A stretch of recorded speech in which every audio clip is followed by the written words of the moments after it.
Assalamualaikum warahmatullahi wabarakatuh. Kami dari HK19D terdiri dari saya sendiri Nurianah Tirostia, Ismutia Surjadi, Bayu Sumantri, dan Bapak Listiono dan juga Bapak Manurung. Kali ini kita akan memaparkan atau menjelaskan tentang mogok kerja.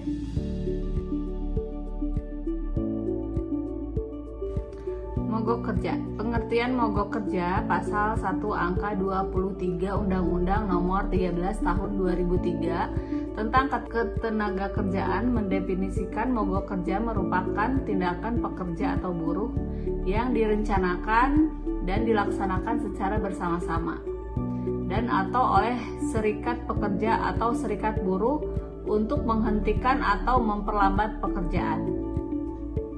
Dalam bukunya, Yunus Sahmad mendefinisikan mogok kerja sebagai tindakan yang dilakukan oleh pekerja dalam rangka upaya pemenuhan tuntutan atau sebagai tindakan solidaritas untuk rekan kerjanya dan ditujukan kepada pengusaha.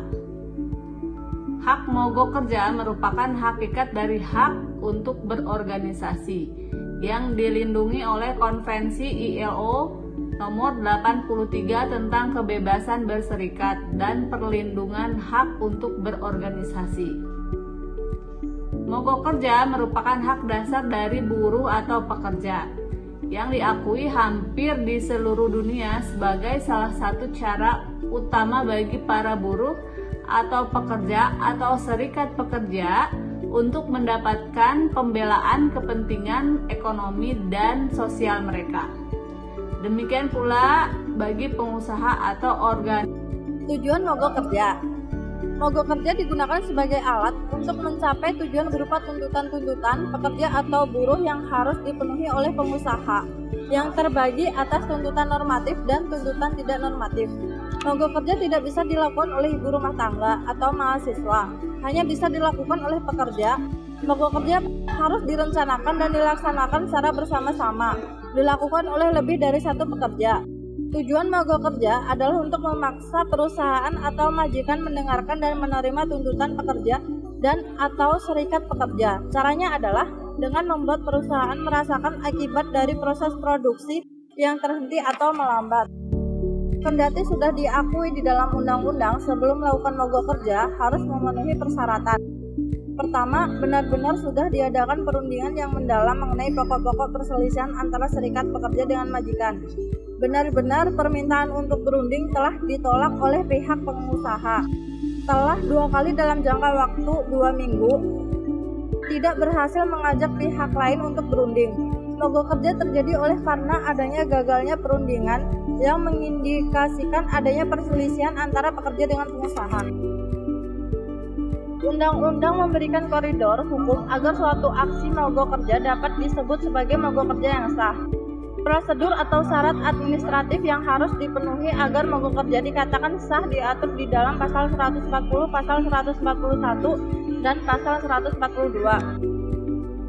Penggunaan hak mogok kerja secara sah, tertib, dan damai oleh buruh dan serikat buruh tidak dapat dihalang-halangi oleh siapapun. Wujud penghalangan ini diantaranya adalah menyalahkan hukum, mengintimidasi dalam bentuk apapun, melakukan mutasi yang merugikan. Selanjutnya, mengenai perselisihan hubungan industrial tersebut di atas haruslah dimaknai 4 jenis perselisihan sebagaimana yang telah diatur dalam Undang-Undang Nomor 2 Tahun 2004 tentang penyelesaian perselisihan hubungan industrial. Hal inilah yang mendasari praktek mogok kerja di Indonesia. Berdasarkan peraturan perundang-undangan hanya mengakui mogok kerja sebagai bentuk economical strike dan tidak political strike. Mengenai perselisihan hubungan industrial yang telah dijelaskan, haruslah dimaknai 4 jenis perselisihan sebagaimana yang telah diatur dalam Undang-Undang Nomor 2 2004 tentang penyelesaian perselisihan hubungan industrial. Hal inilah yang mendasari yaitu praktek mogok kerja di Indonesia berdasarkan peraturan perundang-undangan hanya mengakui mogok kerja sebagai bentuk economical strike dan political strike. Pada prinsipnya, tidak ada satupun yang berhak untuk untuk menghalang-halangi pekerja atau serikat pekerja untuk menggunakan hak mogok kerja sepanjang dilakukan secara sah, tertib, dan damai. Terlebih apabila mogok kerja yang telah dilakukan sesuai dengan dasar dan tahapan prosedur yang telah ditentukan oleh perundang-undangan. Maka bagi pekerja dan atau serikat pekerja diberikan perlindungan berupa yaitu perlindungan hukum mogok kerja. Adapun poin-poin tersebut, yang pertama adalah perlindungan hukum berupa larangan untuk siapapun melakukan penangkapan dan atau penahanan terhadap pekerja dan pengurus serikat pekerja yang melakukan mogok kerja. Poin yang kedua, perlindungan hukum berupa kewajiban bagi pengusaha untuk tetap membayar upah bagi pekerja yang sedang melakukan mogok kerja. Poin yang ketiga, berupa perlindungan hukum berupa larangan kepada pengusaha untuk mengganti pekerja yang melakukan mogok kerja dengan pekerja lain dari luar perusahaan atau memberikan sanksi atau tindakan balasan dalam bentuk apapun kepada pekerja dan kepada pengurus serikat pekerja selama dan sesudah melakukan mogok kerja. Konsekuensi hukum mogok kerja tidak sah. Dalam rangka melakukan mogok kerja dapat memberikan dampak bagi pekerja, serikat pekerja apabila aksi mogok kerja yang dilakukan tidak memenuhi persyaratan sebagaimana peraturan perundang-undangan atau yang biasa dikenal dengan istilah mogok kerja tidak sah. Mengenai hal dalam mogok kerja harus merujuk pada keputusan Menteri Tenaga Kerja dan Transmigrasi Republik Indonesia nomor 232/2003 tentang akibat hukum mogok kerja yang tidak sah. Dalam Kepmenaker ini telah ditentukan 4 kondisi di mana mogok kerja dapat dikatakan tidak sah terhadap dampak dari yang dilakukannya mogok kerja secara tidak sah, yaitu pemutusan hubungan kerja bagi pekerja yang bersangkutan dengan kualifikasi mangkir dan mengundurkan diri, manakala pengusaha telah melakukan pemanggilan sekurang-kurangnya 2 kali berturut-turut dalam tenggang waktu 7 hari untuk kembali bekerja bagi pekerja yang melakukan mogok kerja tidak sah namun diabaikan oleh pekerja yang bersangkutan. Selain PHK, ancaman gugatan keperdataan dengan dasar perbuatan melawan hukum atau PMH juga menjadi bayang-bayang bagi pekerja atau serikat pekerja yang telah melakukan mogok kerja tidak sah. Akibat hukum mogok kerja. Permasalahan mogok kerja memang sangat kompleks.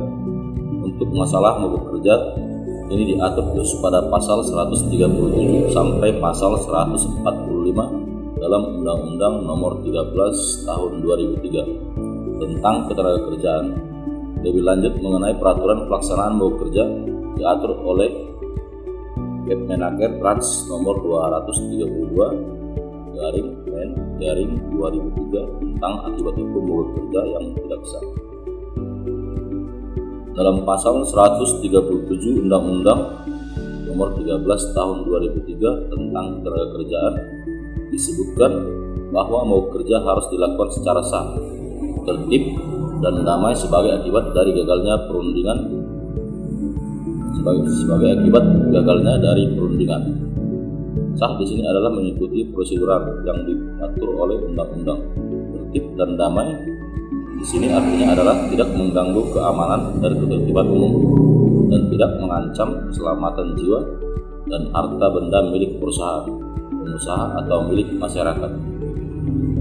Akibat gagal perundingan adalah upaya perundingan yang dilakukan menemui jalan buntu dan gagal mencapai kesepakatan atau perusahaan menolak untuk melakukan perundingan walaupun serikat pekerja atau pekerja telah meminta secara tertulis pada pengusaha 2 kali dalam tenggang waktu 14 hari.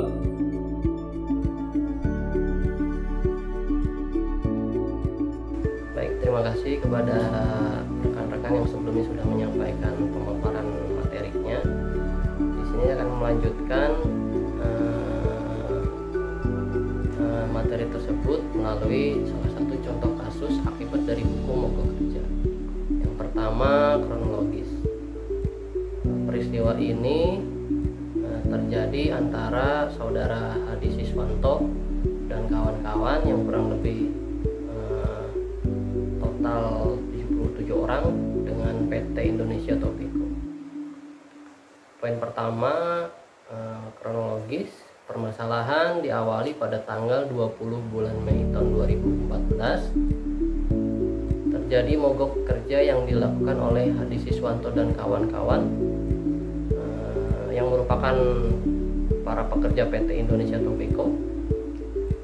Terhadap aksi mogok kerja tersebut, PT Indonesia Tobacco memberikan sanksi, yaitu berupa pemutusan hubungan kerja atau PHK kepada Hadi Siswanto dan kawan-kawan dengan dasar pelanggaran perjanjian kerja bersama atau PKB PT Indonesia Tobacco menurut pasal 31 ayat 2 Jongtu pasal 30 ayat 23, dan diberikan sanksi skorsing untuk pemutusan hubungan kerja atau PHK.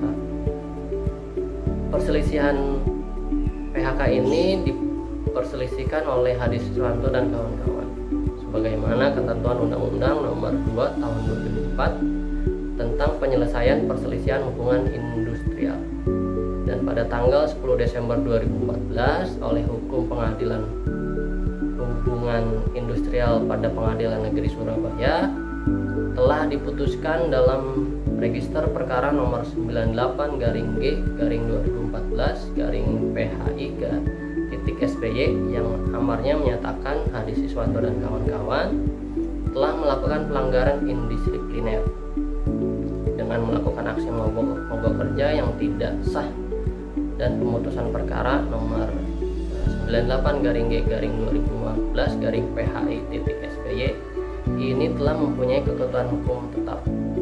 Bertitik tolak dari pertimbangan hukum dan putusan Pengadilan Hubungan Industrial pada Pengadilan Negeri Surabaya nomor 98-G/2014-PHI-SBY khususnya mengenai mogok kerja tidak sah, PT Indonesia Tobacco mengajukan gugatan perbuatan melawan hukum terhadap Hadi Siswanto dan kawan-kawan di Pengadilan Negeri Malang. PT Indonesia Tobacco berpendapat dengan adanya aksi mogok kerja yang tidak sah yang khususnya dilakukan oleh Hadi Siswanto dan kawan-kawan tersebut mengakibatkan kerugian dengan tidak berjalannya produksi sebagaimana mestinya mulai tanggal 19 Mei 2014 sampai dengan 23 Mei 2014, sehingga total kerugian material sejumlah 1.379.438.600.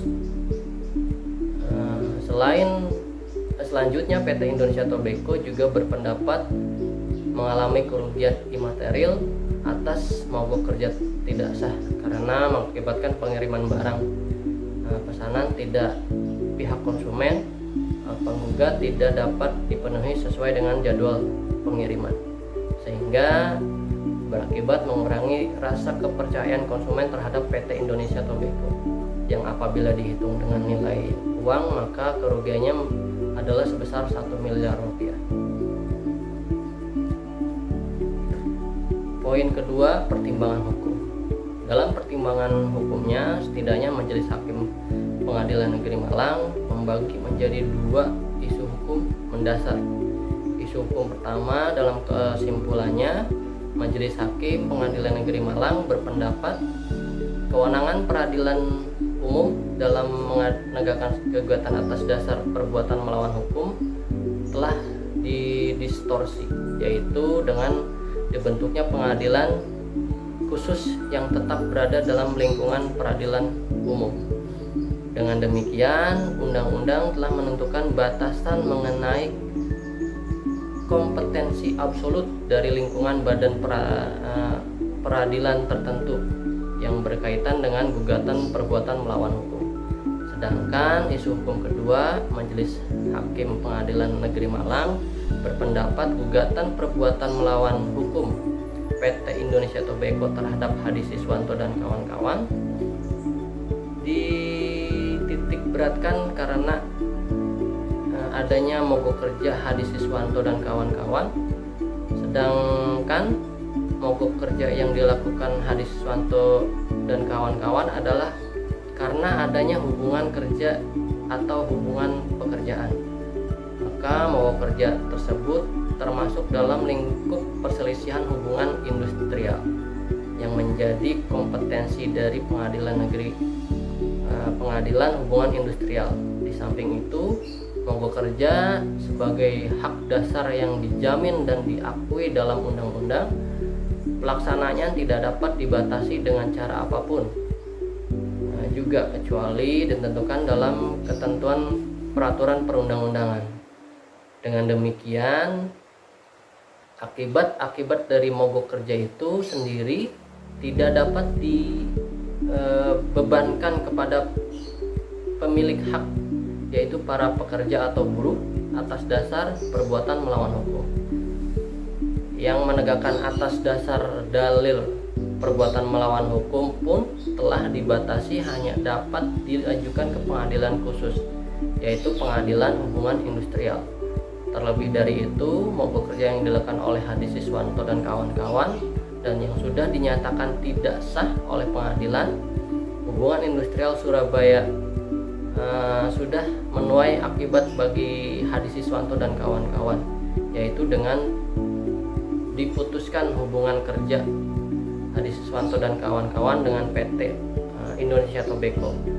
Amar putusan dari kasus perkara di atas, yang pertama menyatakan Pengadilan Negeri Malang untuk tidak berwenang untuk memeriksa dan mengadili perkara Aquo.